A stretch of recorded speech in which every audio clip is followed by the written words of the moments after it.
Salut, je voulais présenter ce PC parce que c'est un PC qui a maintenant 11 ans, que j'ai trouvé dans une benne, et du coup j'ai testé sur différents jeux et différents benchmarks pour voir si un PC aussi vieux, il pouvait s'en sortir en fait. Putain, bon qu'est-ce que je disais, je sais plus du coup. Oh une clé USB. Bon, je vais faire un peu le tour du PC parce que un sacré truc quand même. Ah oui, je l'ai démonté à l'arrière parce que je veux voir ce qu'il y avait, surtout que j'ai enlevé le SSD et la RAM. Extérieurement, comme ça, il est super bien conservé. En vrai, il a aucune trace, aucune fissure, il a rien. Tout est nickel. On a le clavier ici qui est rétroéclairé en blanc, c'est super pratique. On a le trackpad ici, bouton clic gauche. Et ça, je sais pas trop ce que c'est. Le signe, là, l'attitude, enfin le nom du PC, quoi. Le bouton power, on va en parler de ça après, enfin bref. Oui, c'était un PC qui était monté sur, enfin, qui était vendu avec Windows 7, à la base, rien n'empêche de mettre Windows 10, donc des boutons de volume, volume haut, volume bas, mute. C'est un écran de 15 pouces en 720p, qui était normal en fait pour l'époque. Oui, 15 pouces en 720p, mais c'est une dalle plutôt correcte, tant au vu de la largeur de l'écran. Bon, enfin, à utiliser, c'est agréable en tout cas. On a 39 cm, plutôt gros, hein. Il y a un point aussi, c'est qu'il est très épais. On a beaucoup de marques ici, de friction avec quelque chose. Alors je sais pas si on pourra le voir, non je crois pas que ça se voit. Ah peut-être comme ça se voit mieux, je sais pas. Oui là on voit un petit peu des fissures mais c'est surtout le pourtour. Enfin bref. Bon, niveau connectique on a un port USB-A format classique en 2.0, ça je sais pas ce que c'est par contre. Du SATA. Ouais non, un HDMI, plutôt bon ça pour l'époque. Même si bon, j'avais testé la sortie, elle ne marchait pas. Enfin par défaut c'était le VGA qui est ici, parce qu'on a un port VGA. Lui aussi il est bouffé hein. Putain merde. Un autre port USB, une prise jack, des micros aussi, mais enfin bref, une prise jack parce que les haut-parleurs ils sont moyens, ils sont pas très puissants. À l'arrière, on a un port RJ45 pour un câble Ethernet quoi. Et un autre port USB. Et là, le port de charge. Et un port de sécurité ici. Ici, on a une grille d'aération. Ça, c'est un port SD. C'est super pratique pour ça. Je sais pas ce que c'est.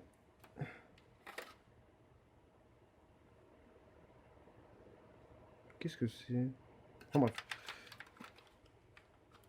Ah, il y a aussi on a un lecteur CD, graveur DVD, tout ça. Pratique. En même temps, vu la largeur du truc, je crois que ça fait 3 cm.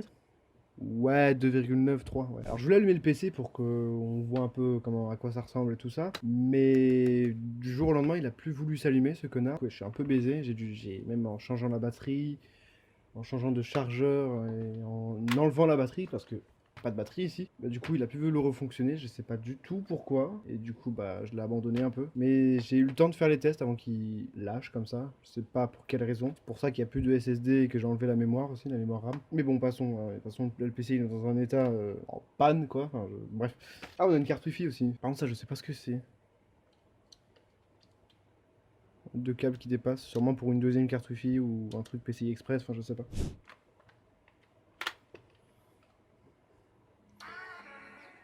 Patatage. Niveau caractéristiques techniques, la seule indication qu'on a, c'est un logo Core i5 qui est ici. Putain, mon doigt il est surexposé. Oh, un logo Core i5, mais on sait pas lequel, mais enfin à première vue comme ça, il s'agit d'un 3210M. M pour mobile. Un processeur donc sorti en 2012, donc vieux, sous l'architecture Sandy Hybrid. Bon ça on s'en fout un peu des noms, mais c'est juste que chaque génération a a un peu son nom de code de processeur. Donc ouais, processeur de 2012. Par défaut là-dedans on avait 4 Go de RAM et un disque dur de 160 Go qui est peu. Mais ça c'est à l'origine. Quand je l'ai pris moi il y avait ni disque dur ni mémoire et il y avait encore le processeur. Le processeur il est là-dessous d'ailleurs. Ah d'ailleurs, point positif, le processeur on peut le retirer, qui était rare à l'époque. On peut enlever le refroidissement ici et dévisser ça avec un tournevis plat ou même mon ongle ça marche. Et enlever le processeur pour en mettre un meilleur, genre un i7 ou un meilleur i5. Enfin bref, il n'y a presque plus aucun PC portable qui fait ça maintenant parce que c'est cool. Cool de pouvoir changer son processeur, c'est un peu la pièce la plus importante du PC. Le processeur, donc oui, c'est un ancien processeur de 3ème génération avec 2 cœurs hyper-threadés. Alors hyper-threadé, donc je donne un exemple tout con. Donc voilà, ça c'est une représentation. Avant, on a vu que le processeur il avait 2 cœurs, mais 4 threads. Ça c'est l'hyper-threading, j'expliquerai après. Avant de savoir ce que c'est l'hyper-threading, il faut d'abord savoir ce que c'est un processeur. Donc on va l'enlever. À l'origine, le processeur il a 2 cœurs que j'ai représentés par des processeurs. Les cœurs, ce qu'on appelle les cœurs processeurs, corps en anglais, rien à voir avec le cœur humain, c'est tout simplement les unités de calcul du processeur. Plus on a de cœurs, techniquement mieux c'est, mais on verra que c'est pas toujours le cas. Bref, donc là, il y a 2 cœurs. Ici, j'ai représenté les données traitées par des pièces. Et ça, la RAM, parce que les données, parce que les calculs que le processeur va faire, ça va être stocké dans la RAM. C'est pour ça que les processeurs ont besoin de beaucoup de RAM maintenant pour bien fonctionner. Parce que ce qui fait la puissance d'un processeur, c'est pas forcément sa complexité, mais plus sa rapidité à faire de petits calculs. On le verra que ça aura une importance sur certains jeux. Donc ça, c'est les données. Donc le processeur, via ce qu'on appelle le bus Non, pas lui. Le bus mémoire, il va prendre les données de la RAM, il va communiquer avec la RAM. C'est pour ça qu'on parle de mégahertz quand on achète de la RAM. Pour que le transfert entre le processeur et la RAM se fasse plus rapidement et qu'on ait donc plus de performance.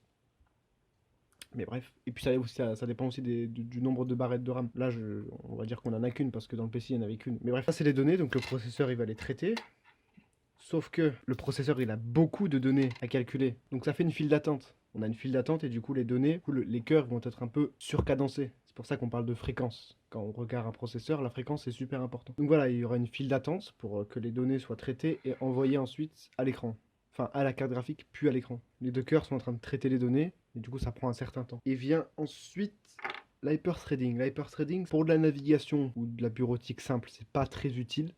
Vaut mieux le désactiver parce que oui, c'est désactivable dans le BIOS. Et pour tout ce qui est jeu ou tâches lourdes, c'est vraiment important parce que c'est des trucs, c'est des tâches qui vont demander beaucoup de calcul au processeur. Donc l'hyperthreading, ça consiste tout simplement à diviser un cœur. Donc là, on avait nos deux cœurs. Ça consiste à le diviser en deux. Comme ça, la file d'attente du flux de données est aussi divisée par deux. Ça veut dire qu'on peut traiter 2 fois plus d'informations avec le même nombre de cœurs. C'est juste la file d'attente qui est comme dupliquée et du coup, ça fait que le bus peut être plus large et le processeur peut traiter plus de données à la fois. Voilà. Donc voilà à peu près ce que c'est, et à quoi ça sert et pourquoi un Hyper threadé c'est cool et pourquoi c'est un argument de vente aussi. Par défaut, oui, on avait 4 Go de RAM. 4 Go de RAM maintenant, c'est plus vraiment Windows 7. Il y a la version 32 et 64 bits, mais Windows 7 là-dessus, il était en 32 bits. Son maximum c'est 4 Go de RAM. Il peut supporter que 4 Go de RAM, c'est pour ça qu'on mettait que 4 Go avant. Dans mes tests, j'avais mis 8 Go. 8 Go de RAM, passer de 4 à 8 Go, c'est un bond de performance important parce que 4 Go ça suffit plus pour une utilisation normale, entre guillemets, soit bureautique ou très petit jeu. 4 Go ça montre souvent ses limites. Donc pour mes tests, j'avais mis 8 Go de RAM. Niveau carte graphique, on pourrait s'attendre à une carte graphique, mais non. Et l'IGP Intel, c'est-à-dire le processeur graphique qui est dans le processeur, parce que oui, pour avoir de l'affichage, faut bien un composant graphique. Petit exemple ici, alors c'est pas le cas de mon i5 à moi. Sur d'autres i5, c'était comme ça. Là, on voit le CPU, le processeur avec tout ce qu'il y a dedans. Et à côté, on voit la partie graphique. Alors moi, c'est pas comme ça, c'est plus comme ça. On voit une puce rectangulaire avec tout ce qu'il y a dedans, mais pour illustrer, c'est à peu près comme ça. Je parle de cartes graphiques, mais pas confondre avec les cartes graphiques dédiées qui sont pas dedans, mais qui sont externes, qu'on peut changer et tout. Mais autrefois, il y a 15-20 ans, on mettait la partie graphique dans la carte mère. C'est-à-dire que peu importe si tu changeais de processeur ou quoi, tu avais toujours les mêmes performances graphiques.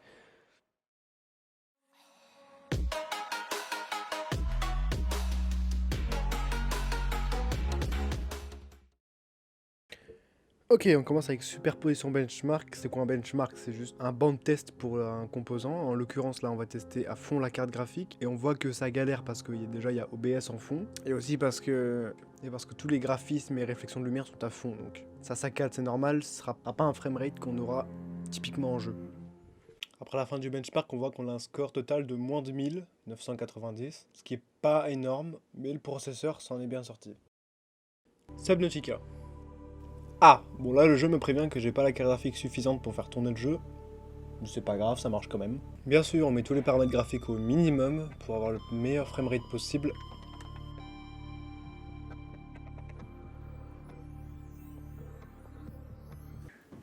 Bon, après avoir lancé le jeu, on voit que le jeu tourne entre 15 et 20 FPS, ce qui est pas énorme. Et pour un jeu comme ça qui nécessite pas d'avoir un temps de réaction hors norme, c'est suffisant je trouve. Bon là on voit le jeu saccade, il est pas vraiment... c'est pas agréable à voir. D'ailleurs, on voit que la carte graphique n'est pas utilisée à 100%, parce que le processeur est à 100% et il galère à envoyer les informations à la carte graphique, ce qui fait que ça saccade. Je te reprends l'exemple de tout à l'heure, ici on a le bus, là où va transiter les données entre une unité de traitement et là où elle est stockée. Pour la carte graphique c'est pareil, on a des unités de traitement dans la partie graphique, et elle a sa mémoire dédiée qui utilise la même mémoire que le processeur. Du coup les données sont partagées. Scrap mécanique, tu connais certainement ce jeu, ou pas, je sais pas. C'est un jeu où tu fais de l'ingénierie avec des systèmes électriques, des moteurs et tout. C'est un jeu qui prend un peu moins de graphisme mais plus du processeur. Comme le processeur s'en sort mieux, vaut mieux tester des jeux qui le privilégient. Parce que Subnautica c'était très graphique, du coup c'était la merde. Mais là, si on utilise moins de ressources graphiques, on allégera le processeur, donc ça va. Parce que ce qui utilise majoritairement un processeur, c'est surtout la physique du jeu. Pas des graphismes, mais plutôt la physique. Les trajectoires, les collisions, les explosions, les calculs d'angles lumineux, qui vont être envoyés à la carte graphique pour être calculés. Donc le processeur s'occupe beaucoup de choses physiques. Ah, et évidemment les paramètres graphiques au minimum. Voilà, là je suis en jeu. J'ai pas chargé une map plate parce que je voulais une map un peu détaillée avec des textures et tout ça. Donc voilà, mais on voit que le jeu ne lag pas trop. On est proche des 40 FPS constants. Donc quand je fais une petite structure ça va, mais si j'essaie de charger un gros véhicule forcément ça va laguer. À première vue comme ça le jeu est stable. 30 FPS c'est suffisant pour un jeu comme ça. Donc c'est concluant. Oh et j'ai oublié de préciser, je fais tous les tests sur batterie parce que si je les faisais sur secteur j'aurais plus de performance, c'est normal. Mais je voulais vraiment tester le PC en autonomie complète. Donc les tests ont été faits à peu près entre 80 et 100% de batterie. Mais les performances ne diffèrent pas tant que le PC n'est pas en dessous de 20 ou 15%. À ce moment-là, il se mettra en économie d'énergie. Mais sinon, j'ai tout testé sur batterie. OCCT, c'est un outil logiciel qui permet de tester chacun des composants de son PC et leur faire des stress tests pour évaluer leur stabilité ou leur chauffe. Parce qu'un composant qui chauffe trop, que ce soit la RAM ou le processeur, si ça chauffe trop, ça va finir par se brider. Donc l'intérêt, c'est de tester si c'est stable et si ça chauffe pas trop. Bon, je vais pas te mettre le run de 1 heure où j'ai testé le processeur, mais globalement, on atteint à peu près 71 degrés, et à partir de là, le processeur commence à se brider. Du coup, il redescend en température, puis il remonte tout doucement, et ainsi de suite.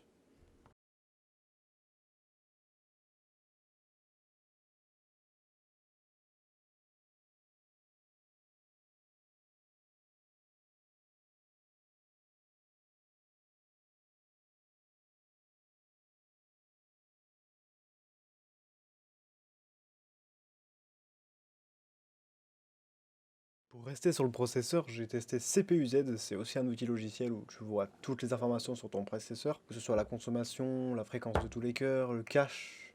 Le cache c'est encore autre chose, mais bref, la finesse de gravure, c'est encore autre chose. Mais nous ce qui nous intéressait c'est l'onglet Bench. Parce que là, tu peux choisir un processeur et la puissance de ton processeur est évaluée en points ou en pourcentage. Et tu peux tester la performance de ton processeur en comparant avec d'autres répertoriés sur le logiciel. Comme tu le vois là, on a un score qui varie entre 650 et 700 points, ce qui est pas mal pour un processeur de cette époque-là. C'est sûr, c'est moins que mon processeur à moi qui est entre 4800 et 5000, mais bon, c'est pas du tout les mêmes gammes ni... Bref, certes, c'est un score faible, mais c'est un score qui convient à pas mal de gens qui pourraient utiliser leur PC comme travailler, ou faire du télétravail, ou du traitement de texte, navigation, tout ça, tout ça. Faut pas non plus se fier 100% à ces points-là. Ça va varier du processeur ou même peut-être même de la RAM, c'est important ça aussi. Parce que le but d'un stress ou d'un bench CPU, c'est de lui balancer une tâche complexe à faire. Et selon la rapidité à laquelle il le fait, donc ça va dépendre de la RAM, on pourra en tirer un score. CSGO, un jeu sorti la même année que ce processeur. Étonnamment, il le fait mal tourner, je sais pas trop pourquoi. Après, l'optimisation de ce jeu est vraiment peu terrible. Ce qui m'appelle putain. C'est un jeu qui utilise pas beaucoup la carte graphique, qui l'exploite pas à son maximum, donc le jeu saccade. Mais on peut voir nos FPS qui sont entre 10 et 15, pas beaucoup mieux, ce qui est vraiment pas concluant. Surtout sur un jeu comme ça, tu dois réagir vite. Avec un framerate aussi bas, la latence elle est décuplée, et donc c'est pas validé. Minecraft, un jeu qui tourne quasiment que sur le processeur, qui n'exploite quasiment pas la carte graphique parce que le processeur doit tout le temps générer les chunks, donc la carte graphique n'a pas assez d'infos pour pouvoir afficher un haut framerate. Donc là j'ai mis les paramètres graphiques les plus bas possibles et on voit que le jeu saccade beaucoup, il est très instable, je suis même pas sûr qu'il tourne sur tous les cœurs à leur fréquence maximale, mais on peut voir que là il est à 100% tout le temps. Parce qu'il est en train de générer un monde constamment et du coup c'est dur pour lui. Un truc qui est bizarre c'est que quand j'arrête de bouger la caméra, le framerate remonte d'un coup. Quand je rebouge, il se recasse la gueule. Donc je comprends pas du tout pourquoi ça fait ça. Mais voilà, Minecraft ça marche pas bien. Pourtant je pensais que ça allait marcher mieux, mais non.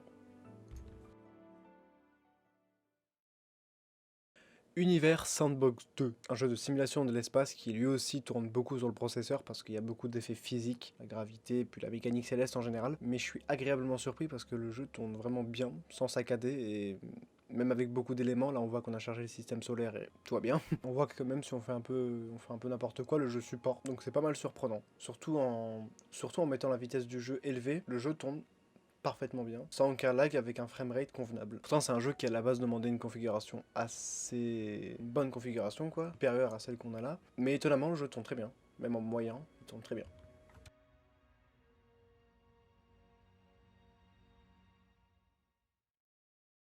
Et on finit avec Valorant, et Valorant, si on en croit les chiffres, il tourne très bien. Et c'est le cas, parce que là, le rec, il est en train de laguer très sévère parce que la carte graphique elle est maximum. Du coup le rec il assume pas du tout ce qui se passe. Mais en réalité c'était vraiment, c'était jouable. Mon 40 FPS c'est pas le meilleur sur ce genre de jeu, sachant que j'ai mis tous les paramètres graphiques au minimum évidemment. Mais le jeu tournait bien, du coup c'est dommage que là on voit que ça saccade de ouf alors que ça tournait bien. On avait quand même quelques frises et saccades, mais globalement ça se passait bien.